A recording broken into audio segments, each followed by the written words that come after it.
برائے خوشنودی امام زمانہ بلند تر صلوات.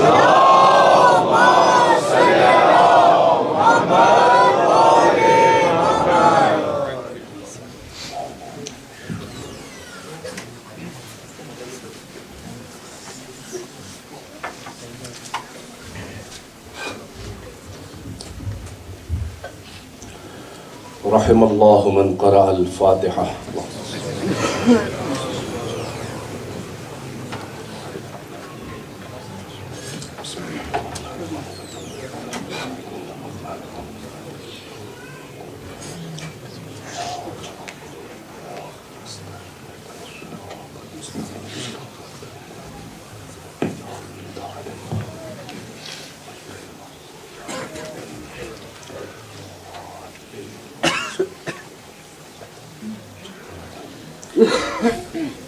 لا حول ولا قوة إلا بالله العلي العظيم. حسبنا الله ونعم الوكيل، نعم المولى ونعم النصير. أعوذ بالله السميع العليم من الشيطان اللعين اللئيم الرجيم. بسم الله الرحمن الرحيم. الحمد لله الذي جعل مقام شيعة الحق عليا وصيرهم لخليله إبراهيم في ذلك الاسم سميا. الذي بعدا فلا يرى وقربا فشهد النجوى. والصلاة والسلام والتحية والإكرام على المبعوث بالحق نبيا والمصطفى بالرسالة نجيا.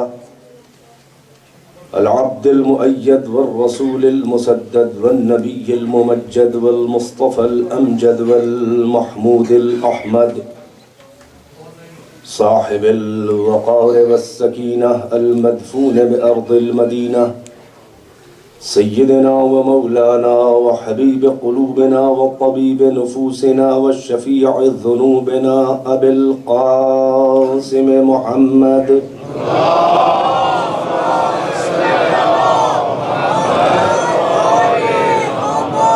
وآله الطيبين الطاهرين المعصومين أعلام الورى ومصابيح الدجى وأمان لأهل السرى الذين أذهب الله عنهم الرجس وطهرهم تطهيرا.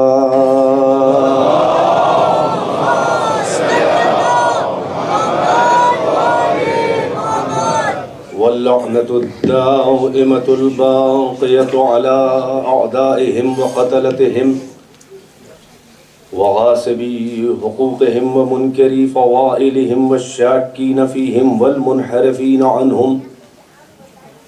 أما بعد فقد قال الله تبارك وتعالى في القرآن الحكيم وهو أصدق القائلين وقوله الحق. بسم الله الرحمن الرحيم. الحمد لله رب العالمين الرحمن الرحيم مالك يوم الدين. إياك نعبد وإياك نستعين. اهدنا الصراط المستقيم صراط الذين أنعمت عليهم غير المغضوب عليهم ولا الضالين. صلوات بر محمد وآل محمد.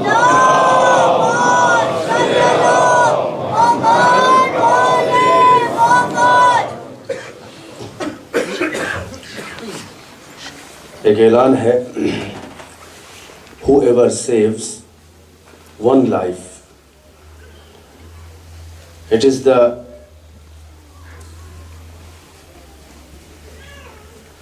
whoever saves one life, it is as saved the whole mankind. چونکہ یہ ترچھا بیڑا اس طرح سے لکھا ہوا ہے تو سرا نہیں مل رہا تھا. آپ سمجھ گئے ہوں گے اس اعلان کا مقصد کیا ہے. یہ ڈاکٹر سکینہ کی جانب سے امام حسین بلڈ ڈونیشن کمپین کا اہتمام اور انتظام یہاں سکینہ ٹرسٹ میں کیا گیا ہے. آپ یقین رکھیں کہ آپ ایسے معتبر ہاتھوں میں اپنا خون دیں گے کہ انشاءاللہ رائے گا نہیں جائے گا. میں سمجھتا ہوں اتنا اعلان کافی ہے. اور یہ بڑا اعلان میں نے پہلے کر دیا ہے، چھوٹا اعلان بعد میں ہوگا، اس لیے کہ خون سے زیادہ قیمتی تو کوئی چیز نہیں ہے. ایک صلوات پڑھیں محمد وآلہ.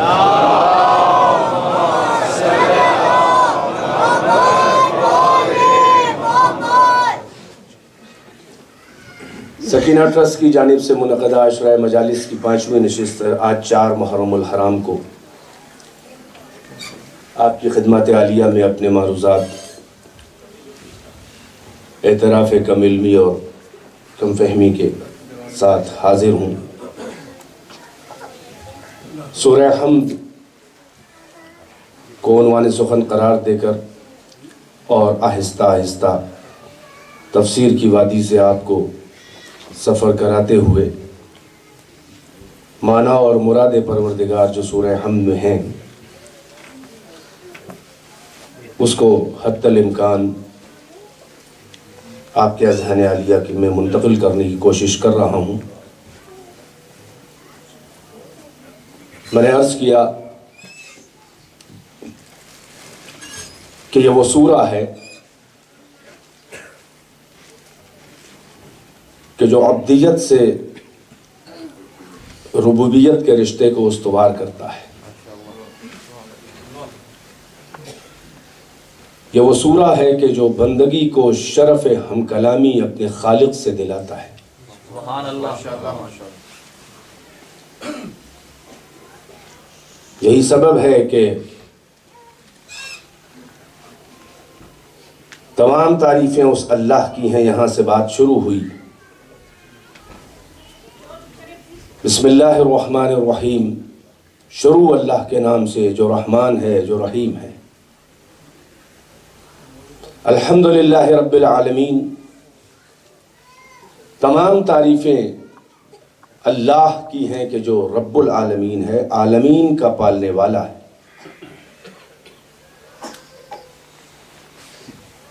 الرحمن الرحیم، جو رحمان ہے جو رحیم ہے، رحمان دنیا ہے رحیم آخرت ہے.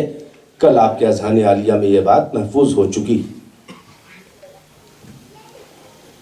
مالک یوم الدین یا ملک یوم الدین، روز جزا کا ملک ہے، بادشاہ ہے.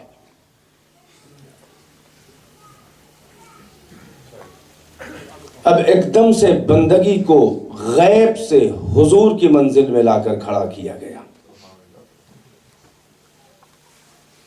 سارے حجابات مادی ہٹے اور مشاہدہ حق کا ماحول پیدا ہوا کہ ایاک نعبد و ایاک نستعین، بس تیری ہی عبادت کرتے ہیں ہم اور بس تجھ ہی سے مدد اور استعانت چاہتے ہیں. یہ بس اس کے معنی کہاں سے پیدا ہوئے؟ مفسرین نے اور بلکہ صاحبان عربیت نے. یہ زبان عربی کی چیز ہے کہ اس کو یوں بھی کہا جا سکتا تھا کہ نعبدو کا و نستعینو کا، ہم عبادت کرتے ہیں نعبدو کا تیری، وہ نستعینو کا اور تجھ سے مدد چاہتے ہیں.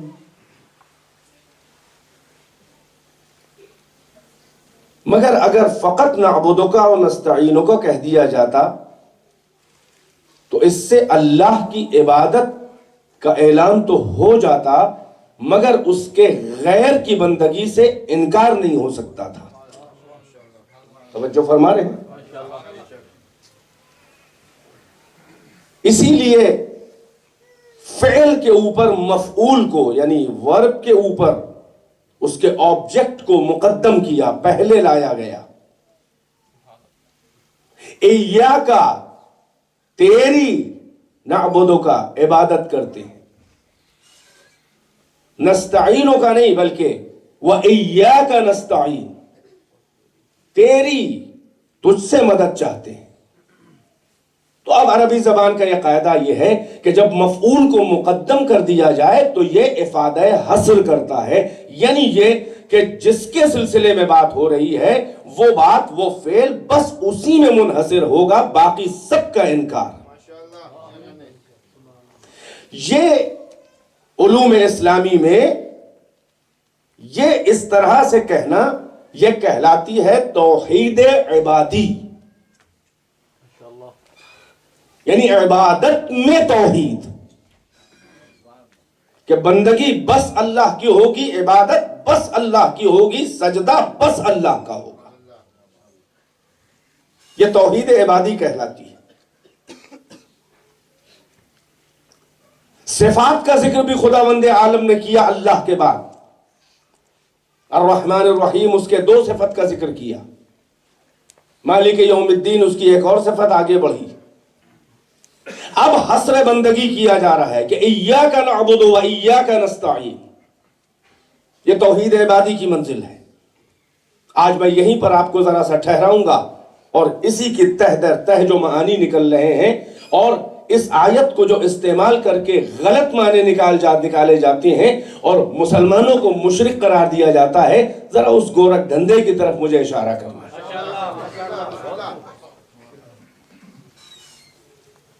یعنی عبادت بس اللہ کی، اس میں کوئی شک نہیں، قرآن کہہ رہا ہے۔ اب اسی کو بہانہ بنا کر جس کو چاہا کہہ دیا کہ وہ مشرک ہے، وہ اللہ کی عبادت، اللہ کے پیرلل کسی کی عبادت کر رہا ہے۔ تو ان سرپھروں کو پہلے مفہوم عبادت سمجھنا چاہیے اور مفہوم توحید سمجھنا چاہیے۔ بھائی جو آپ سمجھے ہیں توحید، وہ ہے بھی توحید قرآن کی زبان میں، یا قرآن کسی اور بات کو توحید کہہ رہا ہے؟ عبادت یہ نہیں ہے، یعنی عبادت جو ہے وہ خاص چند افعال کا نام نہیں ہے۔ عبادت فقط نماز روزے کا اور سجدے اور رکوع اور قیام و قعود و سجود کا نہیں ہے۔ بندگی نام کاہے کا ہے؟ بندگی سجدوں میں منحصر نہیں ہے۔ اگر بندگی خالی سجدوں میں منحصر ہوتی اور جسے ہم سمجھ رہے ہیں کہ بس اللہ کا سجدہ، تو پھر ابلیس سے بڑا سجدہ گزار اور عبادت گزار اور موحد اس کائنات میں کوئی گزرا ہی نہیں۔ آپ کے اذہان عالیہ میرے ساتھ ساتھ رہے تو آپ جلد کنیکٹ ہوں گے۔ اگر عبادت کا مفہوم یعنی توحید عبادی جو کہلاتی ہے، توحید کی قسمیں ہیں نا، توحید افعالی بھی ہے، توحید عبادی ہے، وغیرہ وغیرہ، اگر یہ ہے کہ بس اللہ سے ہٹ کے، اللہ کے علاوہ کسی اور طرف منہ ماہی نہیں ہے، یہ قرآن سے اگر ثابت ہو جائے، عبادت ہے کیا؟ یعنی عبادت کیا میرے ارادے کا نام ہے کہ میں جو کروں وہ عبادت، یا عبادت یہ ہے کہ جو حکم خدا ہو وہ عبادت؟ توجہ ہے کہ نہیں ہے؟ حکم خدا کو بجا لانے کا نام ہے عبادت۔ یہ نہیں دیکھنا ہے کہ کہاں جھکایا گیا، یہ دیکھنا ہے کہ کدھر کس نے جھکایا۔ نہیں، میرے الفاظ شاید ابھی پہنچ نہیں رہے ہیں۔ یعنی یہ نہیں دیکھنا ہے کہ کس کے آگے جھکایا، اس بات پہ نظر ہونی چاہیے کہ کس کا امر ہے، کس کا حکم ہے۔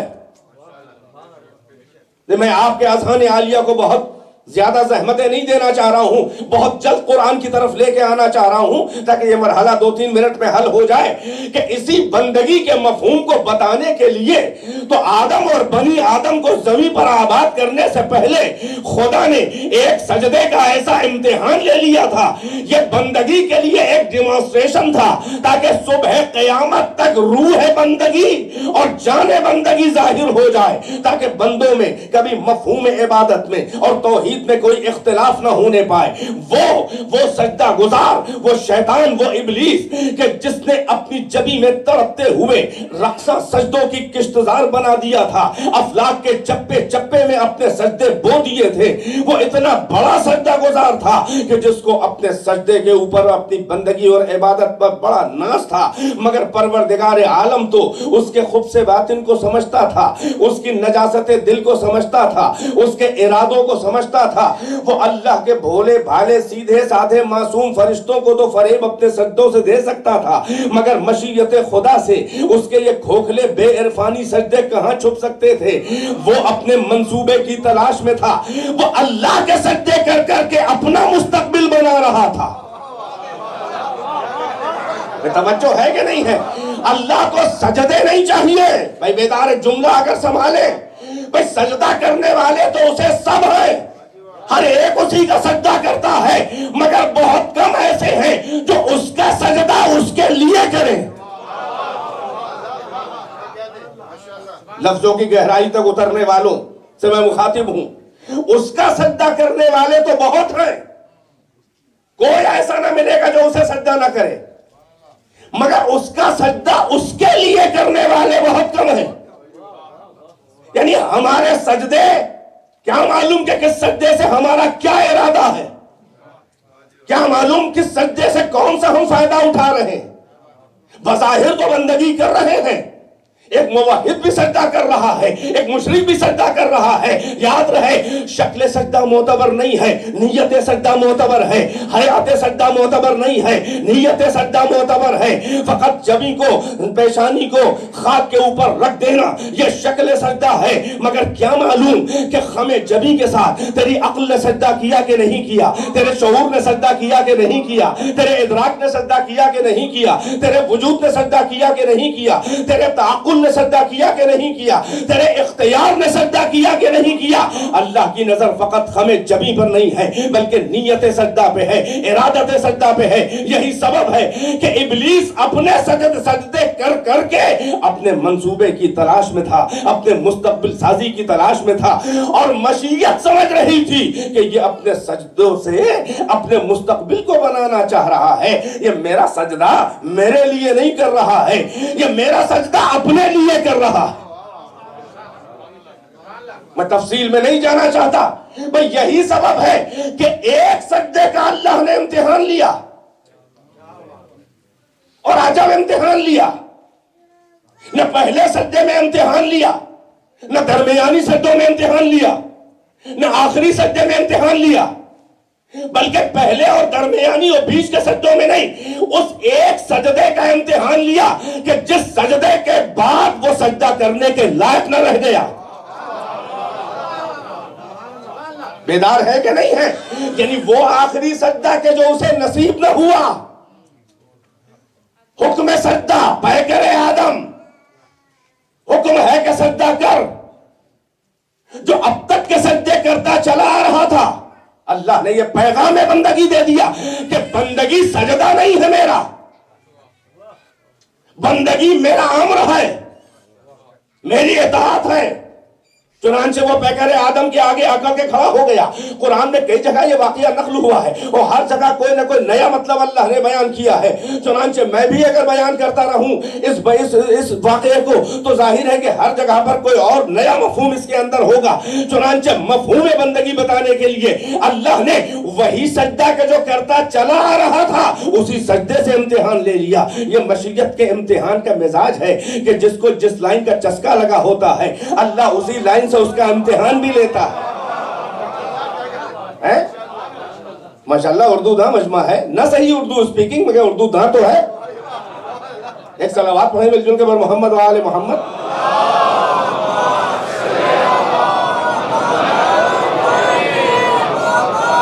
توجہ ہے، ایک اور صلوات سے نوازے۔ تھوڑا تھوڑا آگے تشریف لیا، میں دیکھ رہا ہوں کہ آنے والوں کو زحمت ہو رہی ہے۔ در کے پاس جو حضرات بیٹھے ہیں، خاص طور سے علی عمران صاحب، ایک صلوات پڑھیں، تھوڑا آگے آ جائیں تاکہ بار بار زحمت نہ ہو آپ کی۔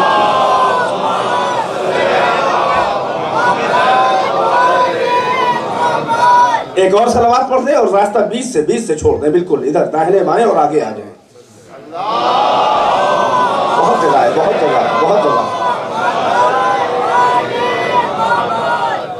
آ جائیے ورنہ ہم اپنے اور آپ کے اور کائنات کے وارث کا نام لیں گے تو پھر مجبوراً آپ کو کھڑا ہونا پڑے گا. نہیں آپ تکلف نہیں کریں کھڑا ہونے میں, لیکن ہم زحمت کبھی نہیں دینا چاہ رہے. جب اس کی ضرورت ہوگی وہ اس وقت استعمال کریں گے. ایک اور صلوات پڑھیں, بیان شروع کروں.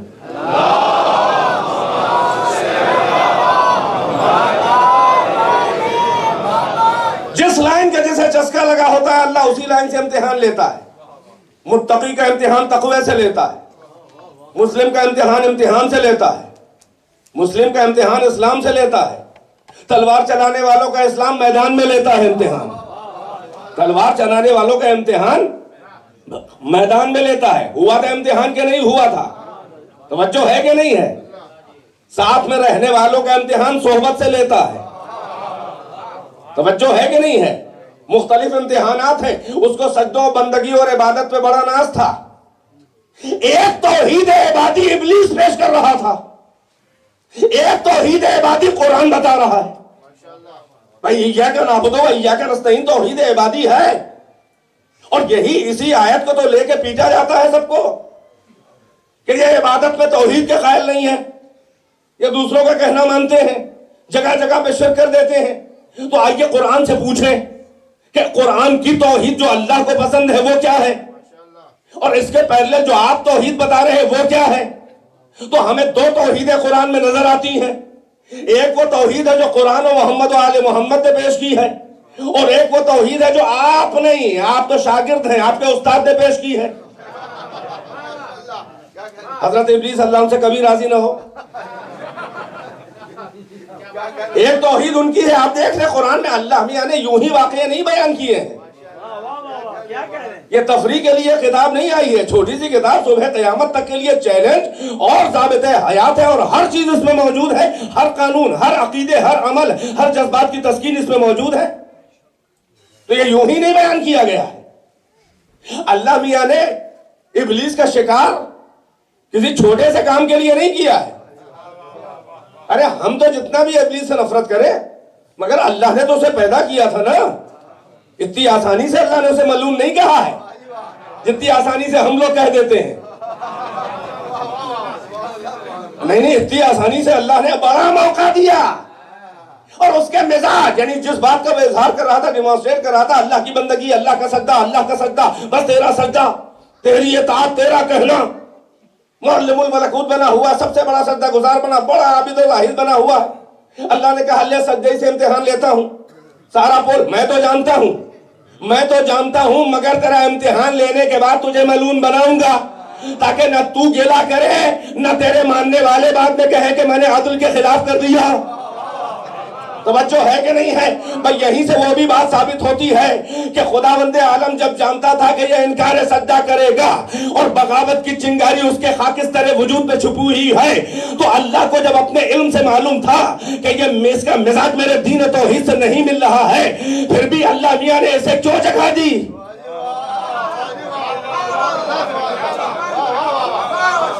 بھئی آپ پہلے سمجھ جائیں قبل اس کے کہ ہم کچھ کہیں. زیادہ اچھا یہی ہے. یہ جو اعتراض کیا جاتا ہے, رسول اللہ پہ اعتراض کیا جاتا ہے کہ شیعہ سر پھرے ہیں, سب کے سب رسول اللہ کے بعد پلٹ گئے, باغی ہو گئے, تو رسول اللہ کو تو اللہ کی طرف سے علم تھا کہ یہ لوگ جب ایسا کرنے والے ہیں تو ان کو قریب کیوں جگہ دی, حاشیہ نشین کیوں بنایا. میں کہوں گا اچھا, جب اپنے مطلب کی بات ہوئی تو رسول اللہ کے بھی علم غیب کے آپ قائل ہو گئے. جب کسی کو بچانا ہوا تو رسول اللہ عالم الغیب ہو گئے. پہلے سے تو جانتے ہی تھے؟ جی نہیں, بالکل نہیں جانتے تھے. آپ تو یہی کہتے ہیں کہ علم غیب کہاں ہوتا ہے, اور یہاں پر شکوہ یہی ہے کہ رسول اللہ تو جانتے تھے. اس کا مطلب یہ ہے کہ اللہ اپنے علم غیب سے جس اپنے بندے کو چاہتا ہے اس علم میں شیئر کرتا ہے, دیتا ہے. اچھا ہم نے مانا رسول اللہ جانتے تھے, تو اعتراض یہ ہے کہ جانتے تھے تو پھر کس لیے آپ کہتے ہیں کہ سب باغی ہو گئے, سب دین سے پلٹ گئے, سب مرتد ہو گئے تھوڑے سے لوگوں کو چھوڑ کر؟ تو جب جانتے تھے تو جگہ کیوں دی؟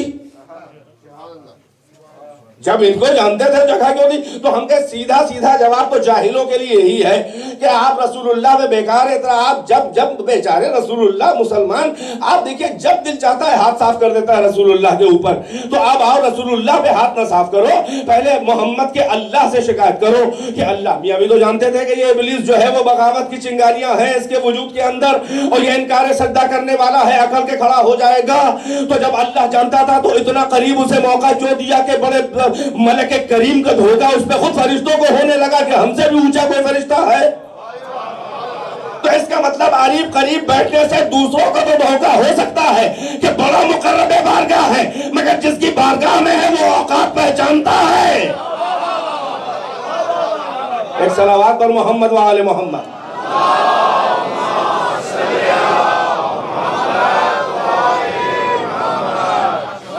یہ بڑی نفسیاتی اور بڑی گہری باتیں ہیں، اس کو آپ اپنے لوہے عقائد پہ لکھیں کہ ابلیس کو موقع کس لیے دیا؟ سمجھتا تھا، امتحان لیا، ایک سجدے کا امتحان لیا، اکڑ کے کھڑا ہو گیا۔ بس عزیزو، یہ توحید عبادی کی بات چل رہی ہے۔ اب اللہ نے ابلیس سے کیا کہا، اس نے جواب کیا دیا، یہیں پہ سب کچھ حل ہے۔ قرآن مجید کی آیتیں ہیں ماشاءاللہ سب، میں یہ نہیں کہہ رہا ہوں کہ میں بہت کوئی نئی بات اور قرآن دوسرا تو نہیں نازل کر دوں گا، مگر اس میں سے جو میں نکالنا چاہ رہا ہوں مفہوم اپنے موضوع کے لیے، اسے ملاحظہ فرمائیں۔ اللہ نے کیا شکوہ کیا؟ یہ شکوہ نہیں کیا کہ تو نے سجدہ کیوں نہیں کیا، نہیں، بلکہ پورا جملہ ما منعک ان تسجد اذ امرتک، تجھے کیا ہو گیا تھا تو نے سجدہ نہ کیا جبکہ میرا امر تھا، میں نے کہا تھا۔ یہ کیوں دیکھ رہا ہے کہ کہاں جھکایا سجدے کے لیے، یہ کیوں نہیں دیکھ رہا ہے کہ میں نے کہا تھا؟ توجہ ہے کہ نہیں ہے؟ میرا امر تھا، یہ امر کا شکوہ اللہ کر رہا ہے، سجدے کا شکوہ نہیں کر رہا ہے۔ امر سے ملا کے کہ جب میں نے کہا تھا اور میرا کہنا مانتا تھا تو نا، تیرا دعویٰ یہی تھا، تو میں نے ہی جو سجدے کے لیے بھی کہا تھا۔ توجہ ہے کہ نہیں ہے؟ اور اس نے پلٹ کے فوراً جواب دیا کہ انا خیر منہ، میں اس سے بہتر ہوں، خلقتنی من نار وخلقتہ من طین، مجھے آگ سے اسے مٹی سے پیدا کیا، میں اس سے بہتر ہوں، لہٰذا میں نے یہ سوچا کہ تو افضل کو مفضول کے آگے جھکا رہا ہے، لہٰذا میں نے جھکا۔ کم سے کم اتنا ابلیس بھی جانتا ہے کہ افضل کو مفضول کے آگے، اونچے کو نیچے کے آگے نہیں جھکایا جا سکتا۔ صلوات پڑھیں پر محمد و آل محمد۔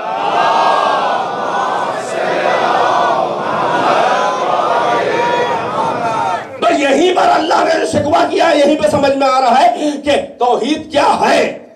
ما منعک ان تسجد اذ امرتک، تجھے کیا ہو گیا تھا تو اس کو سجدہ نہ کیا، تو نے جبکہ اس امرتک، جبکہ میں نے امر دیا تھا۔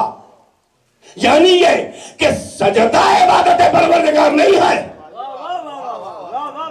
امر خدا کا امتثال اور حکم خدا کی اطاعت ہے عبادت۔ میں بیدار ہے کہ نہیں ہے؟ نہیں، یہ تو موٹے طور پر قرآن کی آیت خود کہہ رہی ہے، اس میں میری کوئی خطابت نہیں ہے، مگر جو نتائج نکل رہے ہیں، اس امر تو جب میں نے امر کیا تھا تو تو نے سجدہ کیوں نہ کیا؟ اس نے تو الٹا سیدھا جواب دیا، تکبر والا جواب دیا۔ تو اللہ نے ایک جواب دیا اور حشر بتا دیا۔ ابا واستکبر وکان من الکافرین، اس نے انکار کیا، شدت سے استکبار کیا، بڑپن دکھایا، اونچائی دکھائی، وَكَانَ مِنَ الْكَافِرِينَ، اور ہو گیا کافر۔ اے پروردگارہ، یہ کیا؟ اب تک بھائی بیدار ہے کہ نہیں ہے؟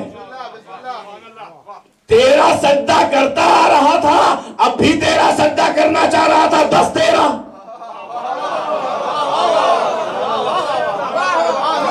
بھائی توجہ ہے کہ نہیں ہے؟ اب تک بس تیرا سجدہ کر رہا تھا، اور اب بھی یہ کوئی نئی بات تو نہیں کر رہا ہے، اب بھی وہ تیرا ہی سجدہ کرنا چاہ رہا ہے۔ بھائی آدم کے آگے نہیں جھکا، حیران ہو گیا، یہ تو نے کیسے ڈائیورٹ کر دیا سجدہ؟ تیرا سجدہ کر رہا تھا، اب بھی تیرا سجدہ کرنا چاہ رہا ہے۔ آدم کی طرف تو نے گھمایا، وہ نہیں گرا، تو جو تیرا سجدہ کرنا چاہ رہا تھا اور کسی اور کو نہیں شریک کرنا چاہ رہا ہے، بس تیرا سجدہ کرنا چاہ رہا ہے، مگر تو کہہ رہا ہے کہ کافر ہو گیا۔ بھائی توحید عبادی کے جھوٹے پرستاروں، قرآن میں تو ہمیں کافر وہی ہے کہ جو اللہ کے حکم کے خلاف بس اللہ کے آگے جھکے. صلوات پر محمد و آل محمد.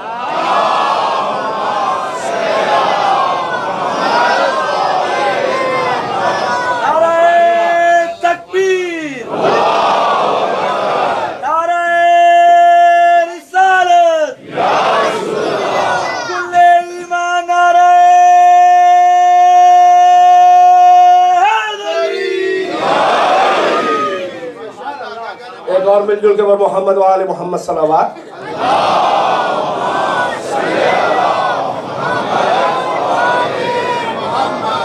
توحید عبادی کہتے ہیں کہ عبادت میں توحید ہونی چاہیے، مگر یہاں پر کیا ہے؟ اللہ کہہ رہا ہے جو آدم کو سجدہ نہ کرے وہ کافر. بات الٹ گئی، بڑی سامنے کی ہے، مگر آپ دیکھیں ایک یہ توحید ہے کہ بس اللہ کا سجدہ، ایک یہ توحید ہے کہ جو آدم کے آگے سجدہ نہ کرے، نہ جھکے. اللہ کہہ رہا ہے وہ کافر. تو اب توحید عبادی کا اصلی مفہوم کیا ہے؟ توحید عبادی یہ نہیں ہے کہ بس اللہ کا سجدہ. توحید عبادی یہ ہے کہ جہاں جہاں اللہ جھکائے وہاں جھکا جائے. ہے نا؟ توحید عبادی یہ ہے کہ جہاں جہاں اللہ جھکائے وہاں جھکا جائے. چاہے کسی کا سجدہ کروا دے اللہ، بس توحید کے خلاف جب ہوگا جب اللہ نہ کہے اور ہم سجدہ کریں. جہاں اللہ سجدہ کروائے وہاں سجدہ کرو، کیونکہ سجدے سے کوئی بندگی نہیں ہو جاتی. کسی کا بھی سجدہ کیا جائے، اگر حکم خدا ہے تو بندگی اللہ کی ہوگی، سجدہ کہیں بھی ہو. اور اگر اللہ نہ کہے تو شرک، یعنی اللہ جہاں نہ جھکائے وہاں سجدہ کیا جائے تو توحید کے خلاف، اور اللہ جہاں سجدہ کرائے وہاں نہ کیا جائے تو توحید کے خلاف. اس کا مطلب یہ ہے کہ امر پروردگار ہو، امر پروردگار ہو. چنانچہ ایک جملہ میری زبان میں آگے پہ آ رہا ہے، شاید آپ کے اذہان عالیہ میں ہو، میرا ہی سنا ہوا ہو، کہ سجدے میں عبادت منحصر نہیں ہے. جس وقت جو امر اور رضا پروردگار ہو، اگر رضا پروردگار ہو تو راتوں کو جاگ کے نماز عبادت ہے، اور اگر رضا پروردگار ہو تو سو جانا عبادت.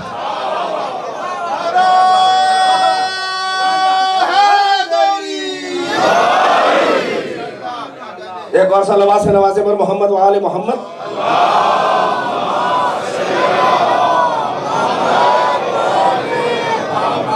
لیے وہ وقت آ گیا ہے. یہ بلڈ ڈونیشن نہیں ہے، آپ گھبرائیں نہیں. یہ وہ ڈونیشن ہے کہ جس سے بلڈ خریدا تو نہیں کہوں گا، اس لیے کہ خون کی کوئی قیمت نہیں ہوتی، جس کو آپ ہدیتاً دے کے گزارش کر کے خون مانگ لیتے ہیں جان بچانے کے لیے، اور اسی لیے یہ سب جمع کیا جاتا ہے. خون یعنی یہ وہ چیز ہے کہ جو خون کے مقابل بہت کم ہے، خون بچانے کے لیے اسے خرچ کیا جاتا ہے. تو ظاہر ہے کہ انسانی جسم کو بچانا ہو تو بھی پیسے کی ضرورت ہوتی ہے، اور اگر روحانی وجود کو اور اپنے دین کو بچانا ہو تو آپ کے ایمان اور عقیدے اور استقامت اور مردانگی کے ساتھ ساتھ آپ کے اس رزق حلال میں سے اللہ آپ سے مانگ رہا ہے، مگر اس پیار کے ساتھ مانگ رہا ہے کہ دے رہا ہے خود اپنا مال. دینے کے بعد مومن سے کہتا ہے تھوڑا سا قرضہ ہمیں دے دو. ظاہر ہے کہ مومنین ذمہ دار ہیں، اپنے فرائض کو پہچانتے ہیں. اللہ کہہ رہا ہے من ذا الذی یقرض اللہ قرضا حسنا فیضاعفہ اضعافا کثیرا. کون ایسا ہے کہ جو اللہ کو قرض حسنہ دے تاکہ وہ اس کو ملٹیپل کر کے واپس کرتے ہیں. تو اب ظاہر ہے کہ ذمہ دار مومنین سے بار بار مجھے کہنے کی اور بڑی لجاجت کرنے کی ضرورت نہیں ہے. اپنی اپنی ذمہ، کوئی فرسٹریشن، کوئی شرمندگی، کوئی حیا، کوئی پریشانی کی کوئی ضرورت نہیں ہے. لازم نہیں ہے کہ ہر ایک جیب میں رکھی کے لایا ہو، لازم نہیں ہے. اور یہ بھی نہیں ضروری ہے کہ اس کو معلوم ہو. بتایا تو جا نہیں سکتا تھا. میں تو یہ تو نہیں کہوں گا کہ اگر معلوم ہوتا تو مجمع آدھا ہوتا. نہیں میں یہ تھوڑی نہ کہہ رہا ہوں.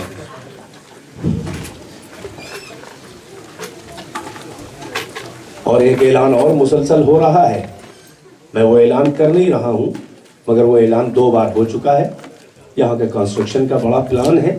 ظاہر ہے کہ وہ اس طرح کے فرش اعضاء پہ بیٹھ کے بغیر کسی منصوبے اور ارادے اور پلان کے تو وہ کوئی ایسا چندہ تو نہیں مل سکتا جو اتنے بڑے کنسٹرکشن کے لیے ہو جائے. لیکن قطرہ قطرہ بہم شود دریا, ایک ایک قطرہ جو ہے دریا بنتا ہے. آپ حضرات سے گزارش ہے کہ یہاں کے کنسٹرکشن وغیرہ جو پلان آپ نے سنا ہے, اس میں جس کی جو حیثیت ہو, آج نہیں, کل نہیں, پرسوں نہیں, محرم عشرے کے بعد, ایام اعضاء کے بعد, جنوری میں نیو سال جب شروع ہونی ہوئی ہے, تو اس میں بھی جس سے جو ہو سکے, کوئی لازم نہیں ہے. اللہ کی نظر اس پر نہیں ہے کہ کتنے پاؤنڈ دیے, اللہ کی نظر یہ ہے کہ اس کے پاس کیا تھا, اس میں سے کتنے % دیے. کسی کی پوری ملکیت 100 پاؤنڈ ہے, تو اگر اس نے 10 دیا تو 10 پاؤنڈ نہیں اللہ دیکھ رہا ہے, وہ دیکھ رہا ہے 10% اپنی ویلتھ دے دی. اور ایک ملٹی ملینئر ہے, اس نے 1 لاکھ پاؤنڈ دے دیا, اس 10 پاؤنڈ والے کا اجر زیادہ ہے, اس 1 لاکھ والے کم ہے, اس لیے کہ اللہ کی نظر پرسنٹیج پہ ہے, اللہ کی نظر گنتی پہ نہیں. تو یہ کام جلدی سے نپٹ جائے. صلوات پڑھتے رہیے جیسے لگے کہ آپ کو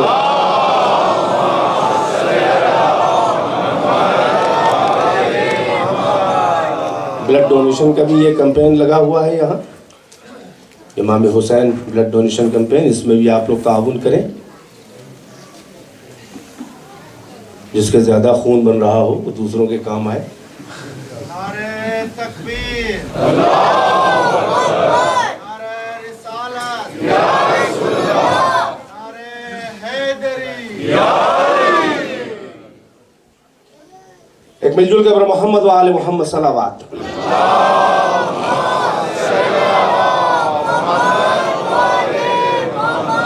بس آپ کی توجہ ادھر رہے, مل جل کے سارا مجمع صلوات پڑھیں.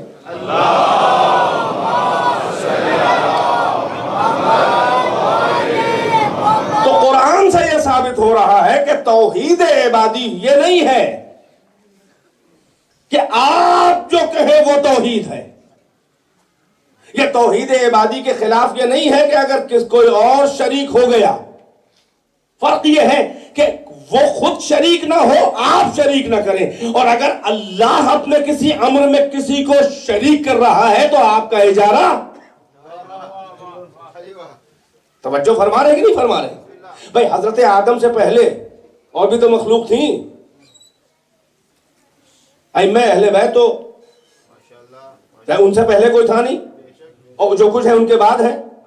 وہ تو ہر ایک بات دیکھ رہے ہیں. کوئی ایک روایت ہمیں دکھا دیے, ادھر تو نہیں ملے گی. صحابہ ازواج کی تو حیثیت بھی نہیں ہے اس طرح کی باتیں کریں اونچی اونچی. یہ محمد آل محمد کے جو موجود ہیں بس اللہ کے بعد یہی ہے, اور اللہ اور یہی رہ جائیں گے.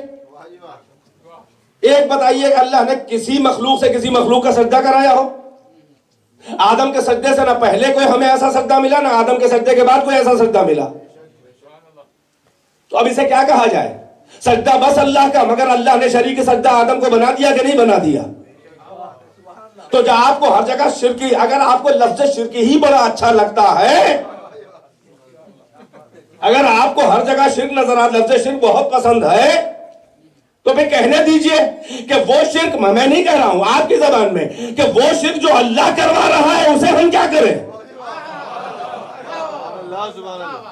بلکہ وہ نہ کرو تو کہہ رہا ہے کہ تم کافر ہو. بھائی حضرت آدم کا سجدہ اگر اللہ حکم نہ دیتا, کسی فرشتے کی مجال ہوتی کہ سجدہ کرتا, کوئی بات ہی نہ ہوتی.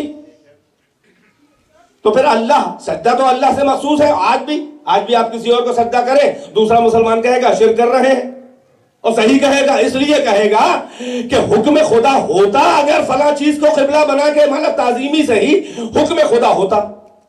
آدم سے پہلے تو نہیں نظر آیا, ایک سجدہ اور ہمیں نظر آیا, وہ بھی حکم خدا سے ہے. وہ کس نے؟ ایک نبی کا سجدہ نبی نے کیا. یاد ہے کہ نہیں ہے؟ کون ہے؟ حضرت یوسف کا سجدہ. وہ خواب کی تعبیر تھی, وہ خواب کی تعبیر تھی کہ ستارے اور شمس و قمر اپنے باپ سے بیان کیا, ان کا نہیں ہے. اپنے بھائیوں سے یہ خواب نہ بیان کرنا ہو, تمہارے دشمن ہو جائیں گے. یہ بھی جانتے ہیں وہ بھی جانتے ہیں حکم خدا سے سجدہ ہوا کیا، نہ اس سے پہلے یوسف کا سجدہ نہ اس کے بعد. تو پھر آپ کہیے یہ تو شرک ہو گیا. تو اگر شرک ہی پہ آپ اصرار کرتے ہیں کہ یہ شرکی ہے تو یہ وہ شرک ہے جو اللہ کروا رہا ہے، نبی کر رہا ہے. تو نبی سے آگے آپ کیوں نکل رہے ہیں؟ میں بیدار ہے کہ نہیں ہے؟ معیار توحید و شرک یہ نہیں ہے. معیار توحید و شرک ہے کہ اللہ جہاں پر جسے داخل کرے اور شامل کرے وہ شرک نہیں ہوتا ہے. بھئی اللہ کہہ رہا ہے کہ ہم مرنے والے ہیں. آئیے اب یہاں پہ دیکھ لیجئے، یعنی آل محمد کا مسئلہ آتا ہے تو ہر جگہ شرک نظر آتا ہے.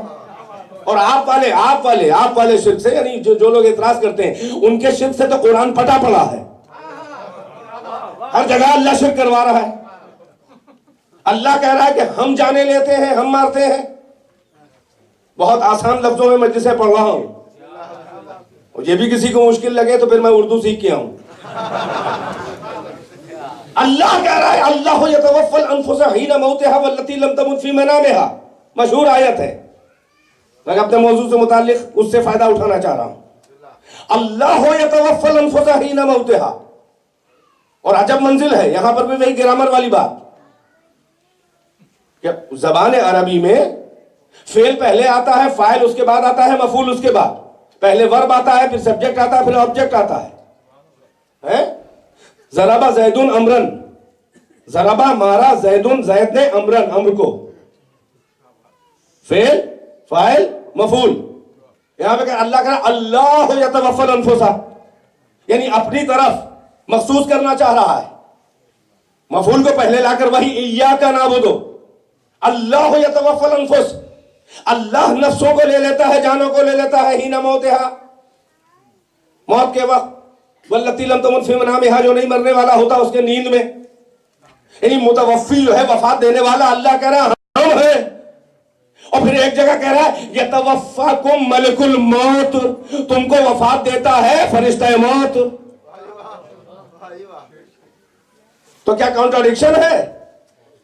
بظاہر تو کانٹراڈکشن ہے. اللہ وفات دیتا ہے، مرنے والا اللہ ہے. ہوا یحیی و یمیت، وہ زندہ کرتا ہے وہ مارتا ہے. کہہ رہا ہاں ہم کرتے ہیں، ہم وفات دیتے ہیں. ایک آیت میں کہہ رہا ہے ملک الموت تم کو وفات دیتا ہے. رازق اللہ ہے، فرشتہ رزق بنائے ہوئے کسے؟ میکائیل کو. اب بولیے شرک کہاں گیا؟ زندگی اللہ دیتا ہے، بطن مادر میں فرشتہ بھیجتا ہے. چوتھے مہینے بطن مادر میں اس جنین کے جسم میں نفخ روح کرتا ہے فرشتہ. اللہ کہتا ہے کہ ہم. ایسی مثالیں قرآن میں اور آپ کی پوری زندگی میں آپ اگر تلاش کریں، آیتیں ہر جگہ موجود ہیں ہر فعل کے لیے. ہے کہ نہیں ہے؟ شمس و قمر کو اللہ جو ہے، یہ دیکھیں حضرت ابراہیم نے بھی کہا تھا دربار نمرود میں ان اللہ یاتی الشمس من المشرق فاتها من المغرب ان كنت من الصادقین. اور پھر روایات یہ کہتی ہیں کہ فرشتے جو ہیں موکل ہیں، شمس و قمر کی تلابیں جو ہیں وہ وقت غروب و طلوع ہاتھوں میں پکڑے ہوئے ہیں، ڈبوتے ہیں، نکالتے ہیں. ارے اللہ چاند نکالتا ہے، سورج نکالتا ہے، اور پھر ایک بار کہہ رہا ہے کہ فرشتہ نکالتا ہے، وہ ڈبوتا ہے. تو یہ سارے شرکی شرک تو ہیں آپ کی لغت میں. تو اس شرک سے تو بھیا پیچھا چھوٹ نہیں سکتا. تو بہتر یہ ہے کہ شرک سے توحید کی طرف آ جائیے اور قرآن کی توحید کو سمجھنے کی کوشش کیجئے. بھائی شرک یہ نہیں ہے کہ کوئی اور کام اللہ والا نہ کہ نہیں کر سکتا. میں توجہ کا طالب ہوں. اللہ والا کام کوئی اور نہیں کر سکتا، یہ فارمولہ نہیں ہے.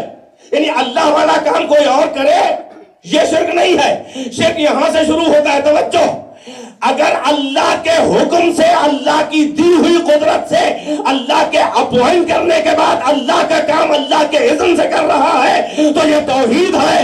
اور اگر اللہ نے نہیں کہا ہے اور خود سے کرنا چاہ رہا ہے، یا لوگ الیکشن کر کے اسے وہ کام حوالے کرتے جو اللہ کا ہے.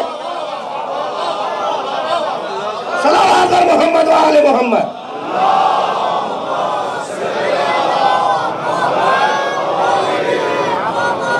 ایک بہتر اس سے صلوات پڑھنے پر محمد و آل محمد.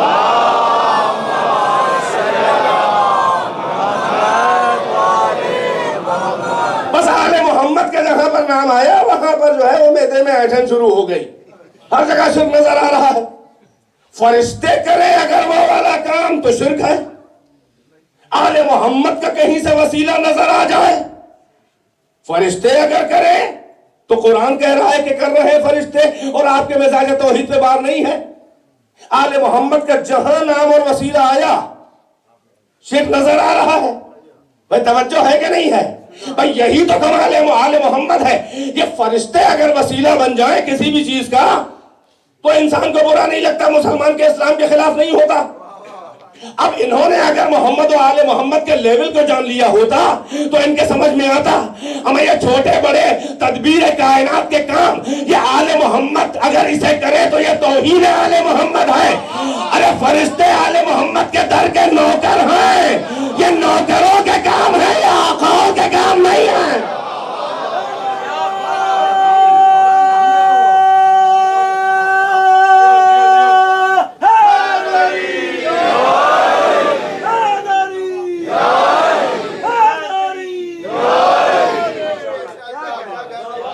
میں غلط تو نہیں کہہ رہا ہوں, آل محمد کے در پہ نوکری فرشتوں نے کی کہ نہیں کی؟ اور عجب منزل ہے انسان مختار کے جسے اللہ نے عقل دی اور پہچاننے کی صلاحیت دی, وہ تو آل محمد کو پہچان نہیں پا رہا. مگر فرشتوں کو ہم نے دیکھا کہ جو معصوم فرشتے ہیں اور جن کی تعریف یہ ہے کہ لا یعصون اللہ ما امرہم بل یفعلون ما یؤمرون, وہ اپنے رب کا عصیان نہیں کرتے جو ان کو حکم دیتا ہے, وہی کرتے ہیں جو امر خدا ہوتا ہے. وہ فرشتے ہم نے دیکھا لے کے آیا ہے وہی, موقع نکال کے چکی چلا رہا ہے, لے کے آیا ہے پیغام خدا, وقت نکال کے بچوں کے جھولے جھولا رہا ہے. اب ظاہر ہے کہ یہ انسان نہیں ہے جو کہا جائے کہ صحیح تھا کہ غلط تھا, اس لیے کہ فرشتہ صاحب اختیار نہیں ہے. فرشتہ وہی کرے گا کہ جو امر خدا ہو. توجہ ہے کہ نہیں ہے؟ اور امین وحی کا حسنین کا جھولا جھولانا, سیدہ کے گھر کی نوکری کرنا اس بات کی دلیل ہے کہ وحی خدا کے پہنچانے سے کم نہیں ہے حسنین کی خدمت.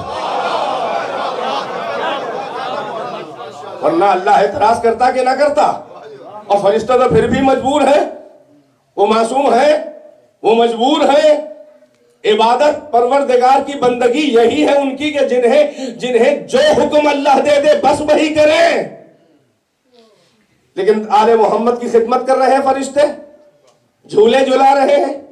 میں نے در کا نوکر کہا, میں کہوں گا در کے نوکر نہیں, در کے فقیر ہیں. ارے سورہ دہر نہیں پڑھا کیا؟ وَيَطْعِمُونَ الطَّعَامَ عَلَىٰ حُبِّهِ مِسْكِينًا وَيَتِيمًا وَأَسِيرًا. آپ فرشتوں کو بہت اونچا جانتے ہوں گے, اس لیے کہ آپ اپنے بزرگوں کے مقابل دیکھ رہے ہیں نا. آپ اپنے بزرگوں کے مقابل دیکھ رہے ہیں, لہذا فرشتہ اونچا ہے, انسان نہیں نیچا. آپ آل محمد کے در پہ آ کے تو دیکھیے, فرشتہ جب آل محمد کے در سے الگ دور ہوتا ہے تو اپنے ٹائٹل سے اپنا تعارف کراتا ہے. کیا سن رہے ہیں؟ جب فرشتہ آل محمد سے کے در پہ نہیں ہوتا, کہیں اور ہوتا ہے, تو اپنے اسی ٹائٹل سے اپنا نام پکارتا ہے, تعارف کراتا ہے کہ جو وہ ہے. مگر جب در آل محمد پہ آتا ہے تو اپنا ٹائٹل, اپنا منصب بھول جاتا ہے. ارے اب بھی ذہن نہیں پہنچے آپ کے؟ امر رضوان جنت داروغ ہے, جنت ساری دنیا کے لیے ہے. مگر جب در فاطمہ پہ آتا ہے اپنے قد فضیلت کو دیکھتا ہے, فاطمہ کے در کی عظمت کو دیکھتا ہے, اس در پہ آ کے داروغ جنت کہے تو جسارت ہے. کہتا ہے بی بی تیرے بچوں کا درزی ہوں. صلوات محمد و آل محمد.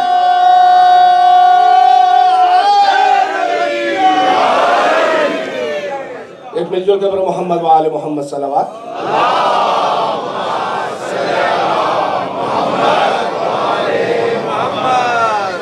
تو فرشتے جو ہیں وہ آل محمد کے در کے خدمت کرنے والے ہیں. ہوگا امین وحی سید الملائکہ, فاطمہ کے در پہ, علی کے در پہ آئے گا تو مسکین ہے. قرآن کہہ رہا ہے, قرآن کے الفاظ ہیں, ہوگا کائنات میں کچھ بھی، آل محمد کے در کے اوپر یتیم ہے، ہوگا آزاد کہیں بھی، در آل محمد پہ مانند اسیر ہے۔ کون سا اسیر؟ ان کی محبت کا اسیر، ان کی عظمت کا اسیر، ان کے احسان کا اسیر۔ توجہ ہے کہ نہیں ہے؟ تو آپ کو بڑا کام لگ رہا ہوگا یہ سب، آپ کو بڑا کام لگ رہا ہوگا کیا؟ آل محمد کا ذرا سا بھی کہیں کائنات کی تدبیر میں کہیں کوئی روایت میں دخلائی ہوئے شرک ہے؟ دشمن شیعہ ہوا تو شرک کہہ دیا، اور کمزور میدے کا شیعہ ہوا تو غالی کہہ دیا، اور اس نے پلٹ کے اسے مقصر کہہ دیا۔ اے بھیا یہ سب ٹائٹل بانٹنے سے کوئی فائدہ نہیں، شیعہ شیعہ ہے۔ اب کسی کا میدہ کمزور ہے تو دوا دی جائے گی، دوا دی جائے گی۔ ہم لوگ مریض کو بھگاتے نہیں ہیں، دوا دیتے ہیں، ڈاکٹر موجود ہیں۔ اگر یہ کمزور ہو تو یہ بھگا دے مریض کو، نہیں بڑے سے بڑا ٹپیکل مریض ہو اگر یہ ہار جائے تو ڈاکٹری کیسی؟ تو علاج کرنا ہم جانتے ہیں۔ تمہیں ذرا سی بات پر تدبیر کائنات میں اگر ذرا سا دخل ہو، یہ فالمدبرات امرن کس کے لیے ہے؟ بعض لوگوں نے کہا آل محمد کے لیے ہے۔ یہ تدبیر امور کائنات کرنا توہین آل محمد ہے۔ یہ چھوٹے چھوٹے کام اتنے بڑے بڑے لوگ نہیں کرتے، یہ ان کے نوکر کرتے ہیں، ان کے فرشتے کرتے ہیں۔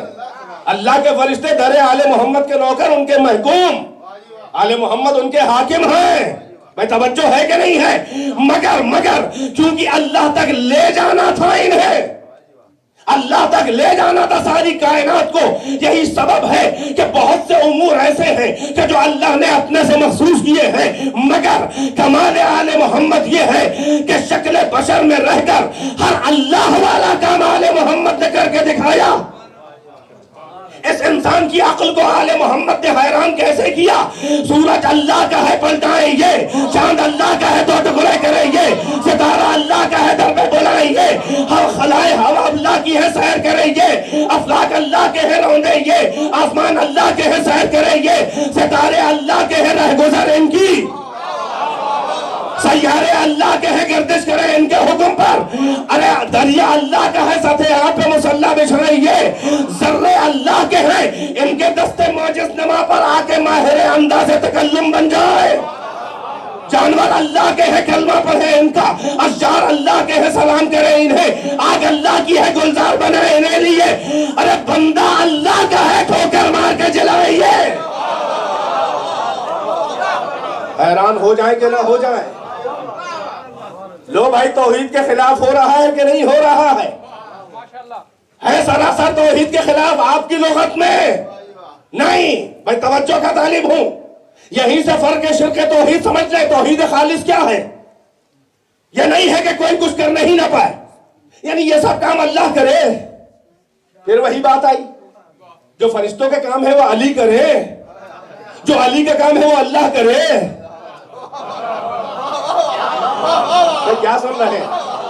جو فرشتوں کا کام ہے وہ اللہ کرے، جو ہمارا کام ہے وہ فرشتے کرے، جو فرشتوں کا کام ہے وہ اہل بیت کرے، جو اہل بیت کا کام ہے وہ اللہ کرے۔ پھر پیدا کس لیے کیا ہے؟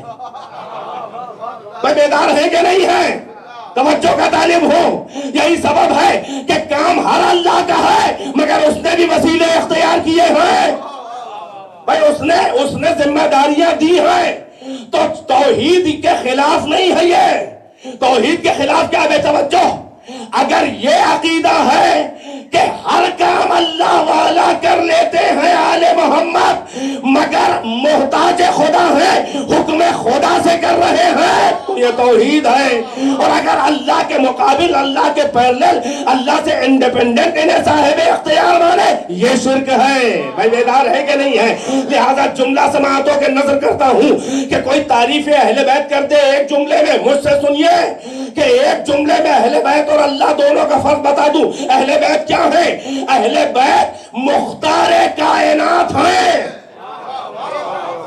سن لے بزرگوں بھی سن لے، یہ جملہ سن لے، اہل بیت مختار کائنات ہے مگر محتاج خدا ہے۔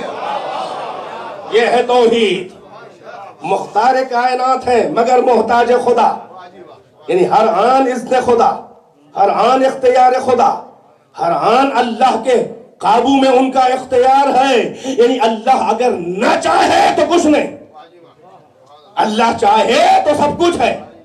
یہ ہے توحید خالص، اور یہ ہے وہ توحید عبادی کہ جو مقصود پروردگار ہے. اللہ اگر کسی کے حوالے کوئی کام کر رہا ہے تو اگر اس شخص کو نہ مانا جائے یہ کفر ہے، کیونکہ اللہ کے حکم کو نہیں مان رہا ہے. اللہ جس کو رسول نہ بنائے اس کو رسول کو ہی مان لے، ہے شرک کے نہیں ہے. اللہ جسے امام نہ بنائے دوہرا شرک کر رہا ہے. ایک تو اللہ کا کام ہے امام بنانا، رسول بنانا، وہ بنا رہا ہے، تو اللہ والا کام خود کر رہا ہے. توجہ ہے کہ نہیں ہے؟ اور جسے نہیں بنایا ہے اسے مان رہا ہے، یہ شرک کر رہا ہے، ہر اعتبار سے غلط کر رہا ہے. اللہ کا جو اذن، اللہ کا جو امر ہو وہ کرے، یہی توحید ہے. بس عزیزو ایک آیت کا حوالہ دوں، زحمتیں آج کی تمام. اللہ کس طرح سے قرآن کے اندر بیان کر رہا ہے کچھ لوگوں کو، باقاعدہ اس نے شیئر کیا ہے کائنات میں، کچھ لوگوں کو اپنے ساتھ ملایا ہے. آیت کہہ رہی ہے ما اشہدتہم، سنی ہوئی آیت ہو شاید آپ کی، جب بتوں کو مشرکوں کو اللہ تانا دے رہا ہے کہ کس لیے بتوں کا سجدہ کر رہے ہو، یہ کہاں تمہارے ولی بن گئے، یہ کہاں سے سرپرست بن گئے تمہارے. دلیل میں اللہ ایک آیت پیش کر رہا ہے، ما اشہدتہم خلق السماوات والارض ولا خلق انفسہم وما کنت متخذ المضلین عضدا. بڑی مشہور آیت، ما اشہدتہم خلق السماوات والارض. اگر یہ عربی زبان کا قاعدہ ہے، اگر علی آ جاتا یعنی ما اشہدتہم علی خلق السماوات تو اس کا مطلب ہوتا فقط دکھانا، فقط دکھانا، شہادت دلوانا، دکھانا. مگر جب علی کے بغیر آئے، ڈائریکٹ آبجیکٹ آ جائے بغیر پریپوزیشن کے، علی پریپوزیشن ہے اپون کے معنوں میں، اگر ڈائریکٹ بغیر پریپوزیشن کے آ جائے تو اس کا مطلب ہوتا ہے مدد لینا، شامل کرنا. یہ عربی کی چیز ہے، ظاہر کسی فرقہ واریت کی بات نہیں ہے، اختلافی بات نہیں ہے. اللہ کہہ رہا ہے ما اشہدتہم، یہ بت تمہارے سرپرست، تمہارے مالک کیسے بن گئے، تمہارے ولی سرپرست حاکم کیسے بن گئے. اس کا مطلب یہ ہے کہ اللہ کی نظر میں کچھ لوگ حاکم ہیں، ورنہ لاجک پیش نہ کرتا.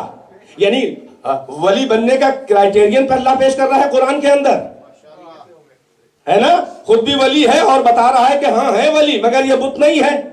تو کیوں نہیں ہے اس کو کنڈیم کر رہا ہے. ختم ہے بات. ما اشہدتہم خلق السماوات والارض. یہ بت کہاں سے ولی بن گئے، کہاں سے تمہارے آقا مولا بن گئے، کہاں سے تمہارے مختار بن گئے، سرپرست بن گئے. ہم نے زمین و آسمان کی خلقت کا شاہد نہیں، بلکہ زمین و آسمان کی خلقت میں ان سے تو کوئی کام نہیں لیا ہم نے. توجہ ہے میری مجمع کی کہ نہیں ہے؟ ما اشہدتہم خلق السماوات والارض، یہ کہاں سے بن گئے؟ دیکھیے وہی بات آ رہی ہے. خلق سماوات والارض اللہ کا کام ہے، وہ خالق حقیقی ہے. بتوں کو تانا دے رہا ہے کہ یہ مشرکوں کو کہ یہ بت تمہارے کہاں سے بن گئے ولی اور سرپرست. ہم نے ان کو خلقت زمین و آسمان میں کوئی کام تو ان سے نہیں لیا. ولا خلق انفسہم، اور خود ان کے نفسوں کو پیدا کرنے میں بھی ان سے تو کوئی مدد نہیں لی. اچھا اشہدو کو ہم نے جو بتایا کہ پریپوزیشن کے بغیر مدد کے معنوں میں ہے. اب بھی اگر کسی کو شک ہو تو اللہ نے اور پورا کر دیا آخری جملے سے کہ ہم نے زمین و آسمان کی خلقت میں، ان کی جانوں کی خلقت میں ان سے کوئی کام نہیں لیا، کوئی مدد نہیں لی. وَمَا كُنْتُ مُتَّخِذَ الْمُضِلِّينَ عَضُدًا، اور ہم کسی بھی گمراہ کرنے والے کو اپنا بازو نہیں بناتے.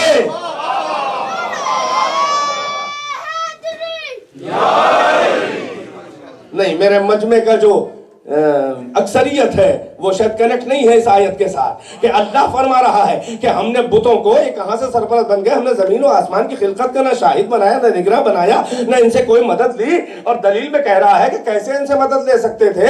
وَمَا كُنْتُ مُتَّخِذَ الْمُضِلِّينَ عَضُدًا، عضد زبان عربی میں کہتے ہیں بازو کو.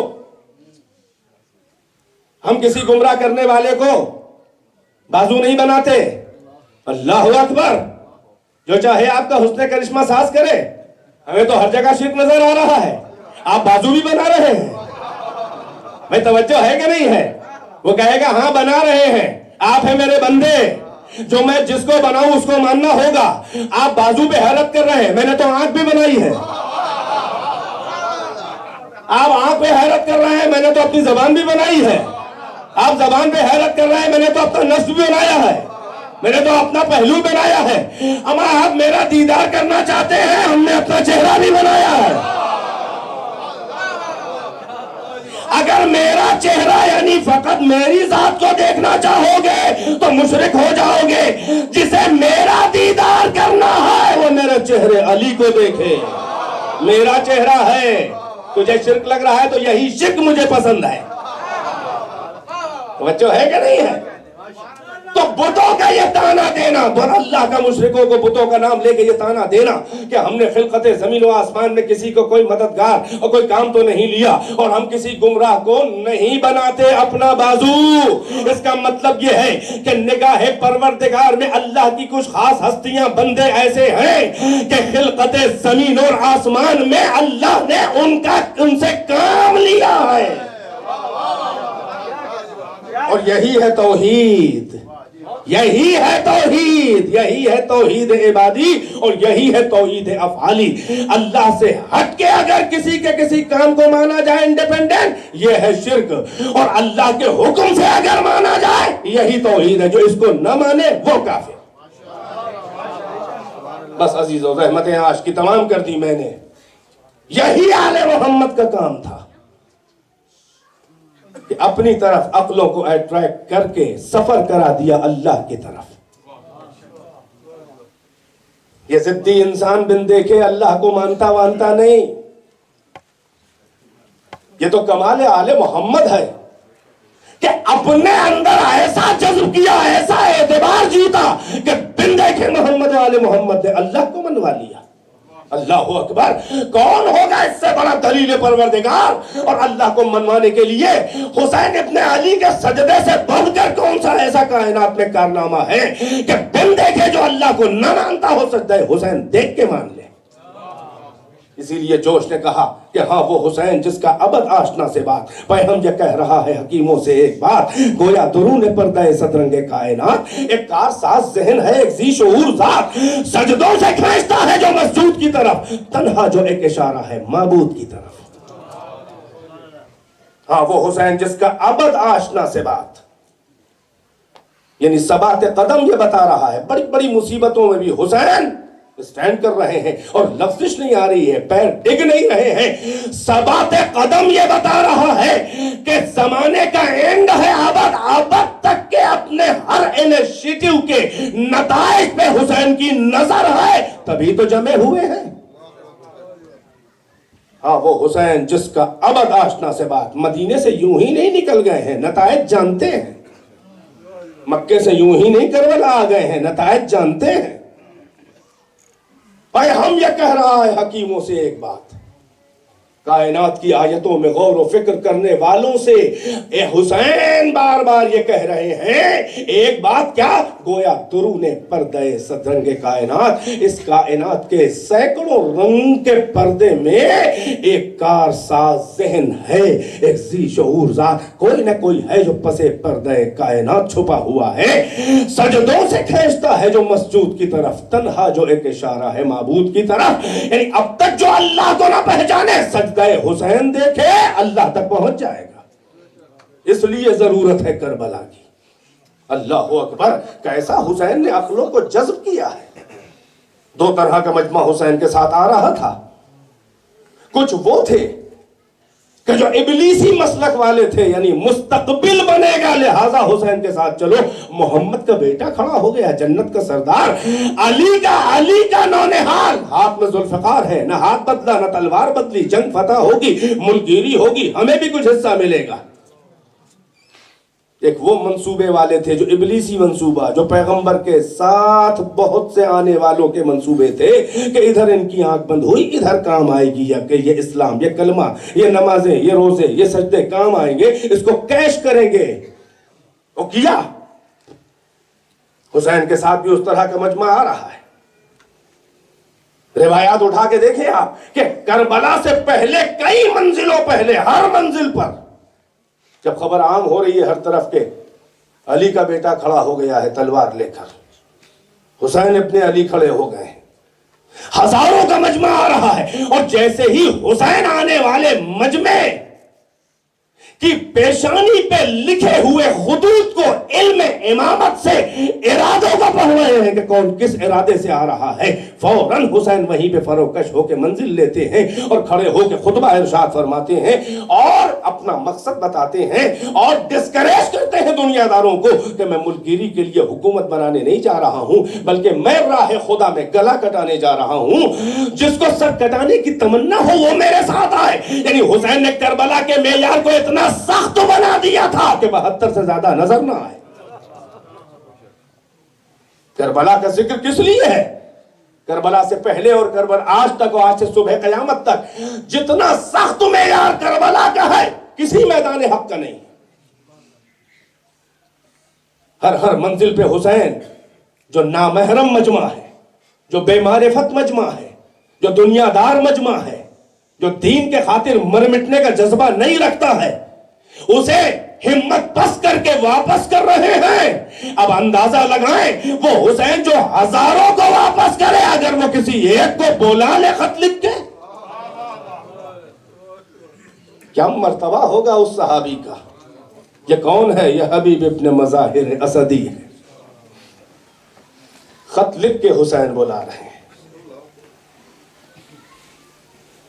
اس جذبے سے ماتم کیجئے حسین کے انصار کا کہ مولا آپ کے جانثاروں میں کسی ایک ناصر پر بھی اگر گریہ کیا جائے تو عمر عزیز ختم ہو جائے، حق کے گریہ نہ ادا ہوگا۔ بی بی کا ہاتھ جوڑ کے سر سے ہاتھ جوڑ کے یہ کہو ماتم دارو، اے بی بی تیرے ایک ایک بچے پہ اگر زندگی بھر رویا جائے تو حق عزاداری نہیں ادا ہو سکتا۔ اے بی بی ہماری عمریں کوتاہ ہیں، ہمارے ماہ و سال کوتاہ ہیں، ہماری دنیاوی ذمہ داریاں و مصروفیات بھی ہیں۔ اے بی بی آپ کے لال کی گریہ کا عزاداری کا حق تو کبھی نہیں ادا ہو سکتا۔ اے بی بی ان غریبوں، ان غریب الوطنوں کی عزاداری کو قبول فرما لے، اور اگر آپ کے نونہالوں کی عزاداری اور گریہ و ماتم و مجلس میں کوئی کمی رہ جائے تو اے شفیع روز جزا ہم کو بخش دیجئے گا، ہماری کمیوں کا احساس نہ کیجئے گا۔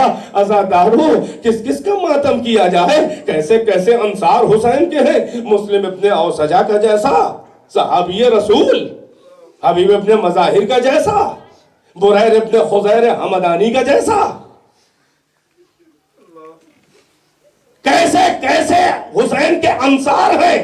میں انصار حسین کے لیے ایک جملہ فقط کہہ دوں، ایک مرتبہ تو یہ ہے ان کا کہ آپ کے وقت کا امام جو وقت کا حسین و محمد ہے، وہ زیارت وارثہ میں شہداء کربلا انصار حسین کے لیے عجب جملہ کہہ رہا ہے، بے ابی انتم و امی، اے میرے جد حسین کے جانثاروں تم پہ میرے ماں باپ فدا ہو جائیں۔ امام زمانہ کہہ رہے ہیں کہ تم پہ میرے ماں باپ فدا ہو جائیں۔ پھر تم وطابت الارض التي فيها دفنتم، تم پاک اور وہ زمین پاک کے جہاں تم دفن کر دیے گئے۔ اللہ اکبر۔ آپ یہ سمجھ لیں کہ شہداء کربلا کے مرتبے کے لیے بس یہی بہت ہے کہ جس مٹی میں ان کا خون گر گیا اور شامل ہو گیا، 9 اماموں نے اس خاک کو سجدگاہ بنا کے سجدے کیے ہیں اللہ کے۔ بہت بڑا مرتبہ ہے، یہ انصار حسین ہیں، یہ حبیب ابن مظاہر اسدی۔ تاریخ کہتی ہے کہ حسین نے خط لکھ کے نامہ بر بھیجا کوفے کی بازار میں۔ امام حسین کے آس پاس عمر ہے، داڑھی میں خضاب کرنے کے لیے روایت کہتی ہے کہ دکان پہ کھڑے ہیں، خضاب کی شیشی ہاتھ میں ہے۔ قاصد نے وہیں دیکھا اور وہیں پڑھ کے نامہ دے دیا ہاتھ میں۔ جیسے ہی نامے کو چاک کر کے مضمون نامہ بلکہ پیشانی نامہ پر جیسے ہی نظر پڑی لکھا ہوا تھا اِلَى الرَّجُلِ الْفَقِيهِ مِنَ الْحُسَيْنِ الْغَرِيبِ. کیا بلاغت امام ہے، اجرکم علی اللہ.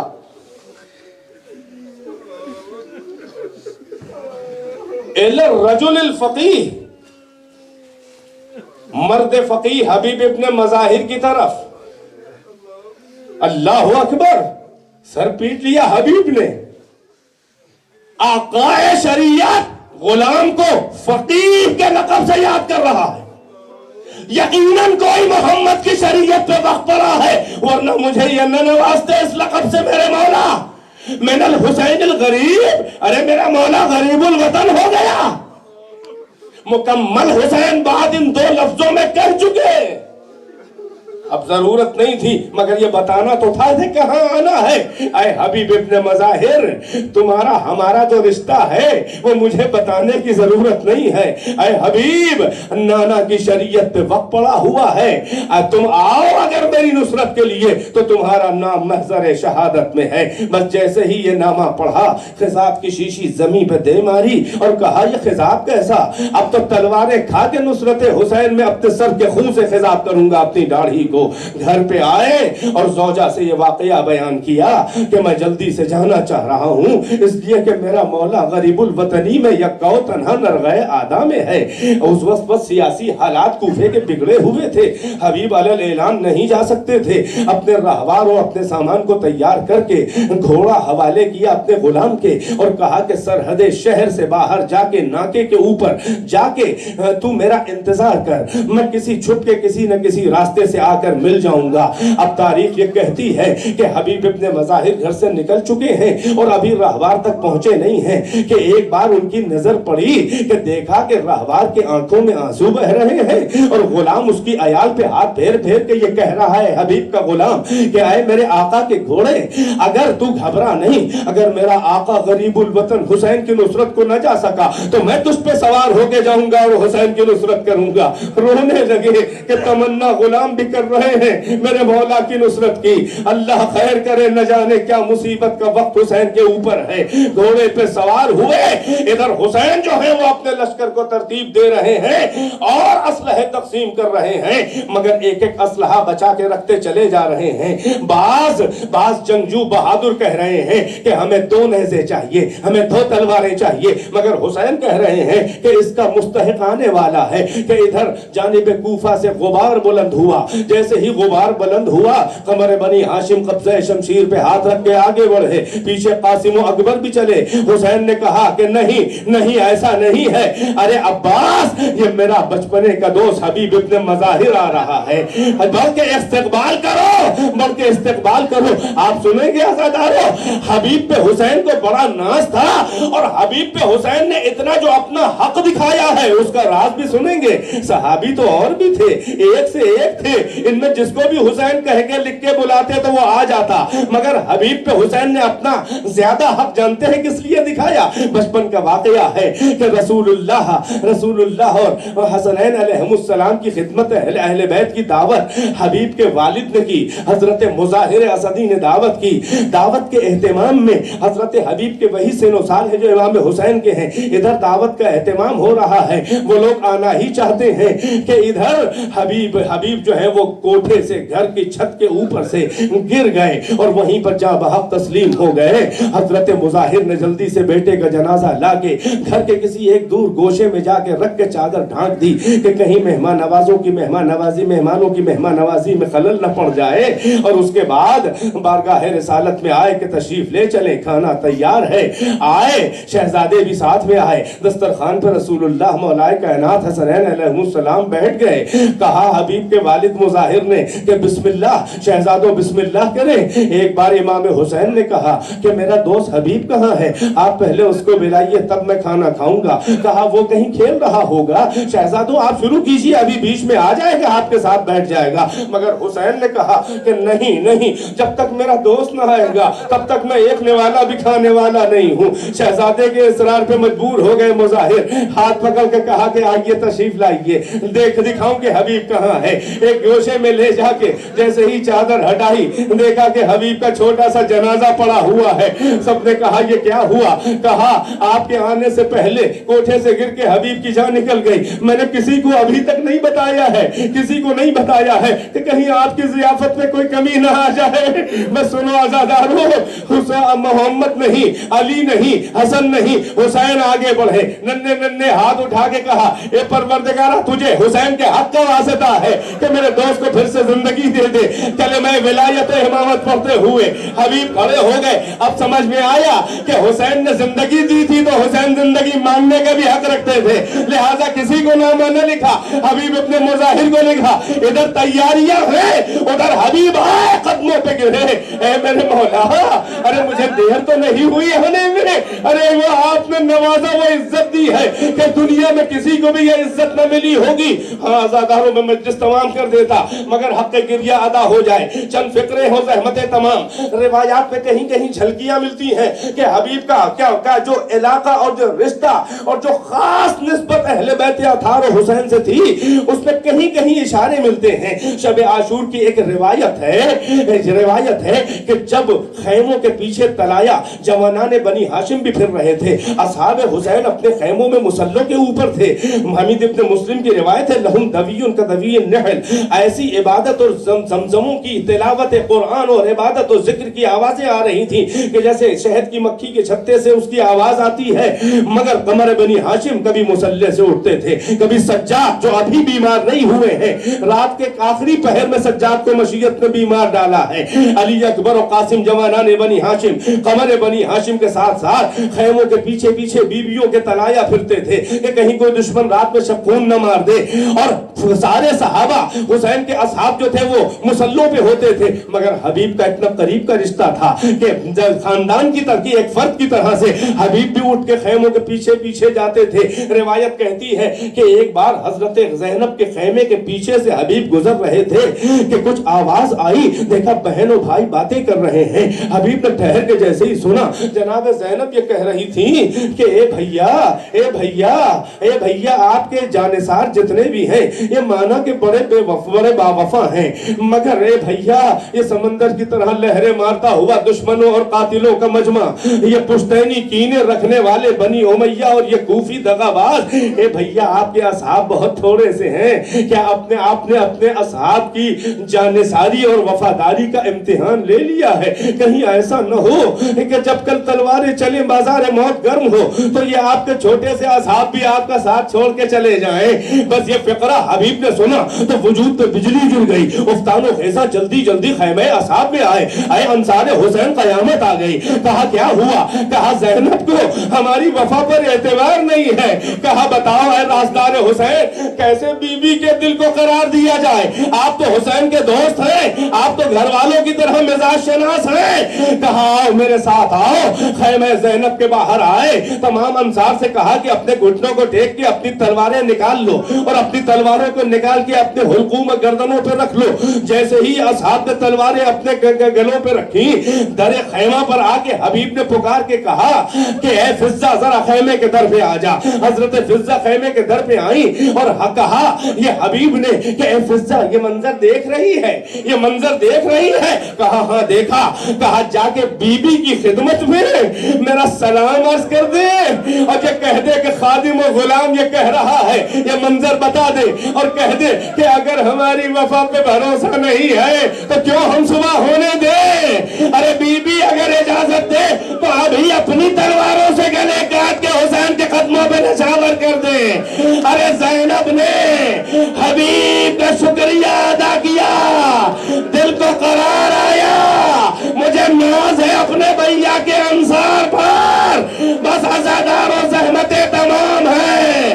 ارے عصر عاشور جب زینب کے سر سے ردا چھن رہی ہوگی تو عباس کی طرح حبیب کو بھی پکارا ہوگا اے بھیا کے ناصر, اے زینب کے دل کو قرار دینے والے, ارے ارے آجا ہمارے سر سے ردا چھن رہی ہے. اجرکم اللہ جزاکم اللہ خیر الجزا.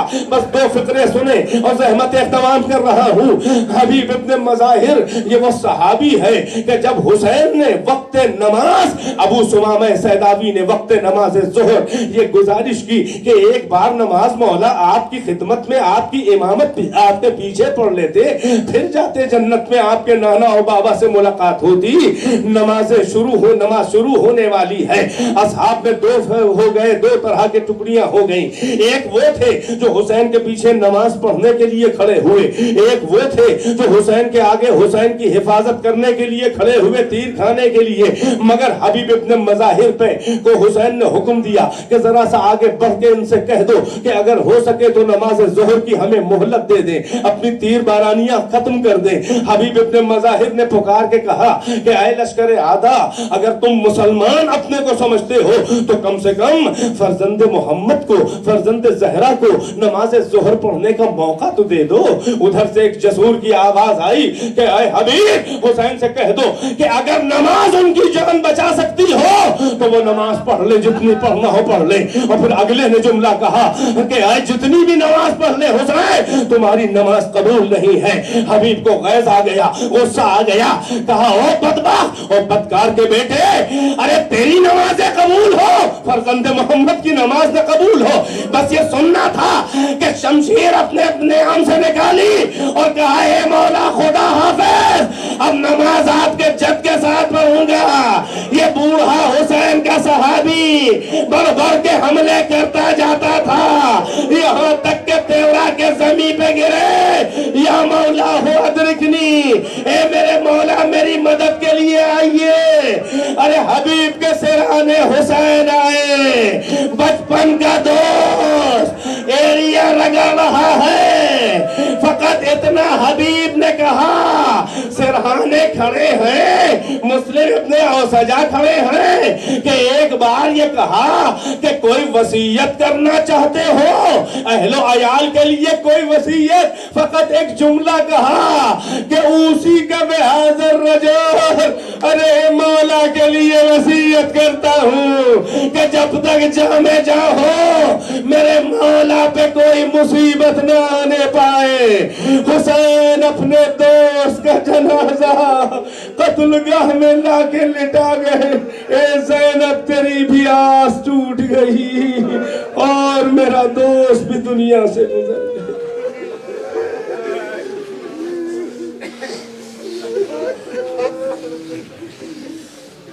وَسَيَعْلَمُ الَّذِينَ ظَلَمُوا أَيَّ مُنقَلَبٍ يَنقَلِبُونَ اللهم العن قتلة الحسين وأصحابه أجمعين.